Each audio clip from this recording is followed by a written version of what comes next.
সবার জন্য চিকিৎসা সেবার অঙ্গীকার নিয়ে সাশ্রয়ী ও আন্তর্জাতিক মানের চিকিৎসা সেবা দেওয়া এবং রোগ প্রতিরোধ ও প্রতিকারের জন্য মাঠ পর্যায়ে তারা কাজ করে যাচ্ছে। এই জন্য প্রয়োজনীয় চিকিৎসা সরঞ্জাম সরবরাহের সকল প্রস্তুতি নেওয়া হয়েছে, যা অত্যন্ত প্রশংসনীয়।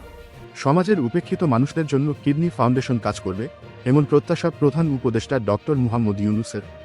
শনিবার ভার্চুয়ালি সিলেটে 150 শয্যাবিশিষ্ট কিডনি ফাউন্ডেশন ও সমাজকল্যাণ অধিদপ্তরের যৌথ উদ্যোগে নির্মিত হাসপাতাল উদ্বোধন শেষে কথা বলেন অন্তর্বর্তীকালীন সরকার প্রধান। আমি আশা করি এই সকল প্রস্তুতি সফলভাবে বাস্তবায়িত হবে।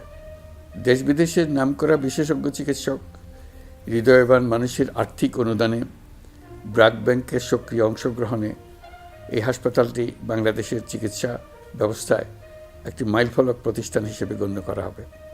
ব্যস্ততার কারণে আমি নিজে আজকে আপনাদের সঙ্গে উপস্থিত থাকতে পারলাম না, কিন্তু আশা করি ভবিষ্যতে আপনাদের হাসপাতালটি পরিদর্শন করার সুযোগ পাব। 2018 সালে অস্থায়ী ভবনে 6টি ডায়ালাইসিস মেশিনের মাধ্যমে যাত্রা শুরু হলেও বর্তমানে 32টি মেশিনে সেবা দেওয়া হচ্ছে কিডনি ফাউন্ডেশনের এই হাসপাতালে। 62% রোগী ভর্তুকি মূল্যে সর্বোচ্চ 1600 টাকায় সেবা পান। একই সাথে 12% রোগী পরীক্ষা নিরীক্ষা সহ সব ধরনের সেবা পাচ্ছেন বিনামূল্যে।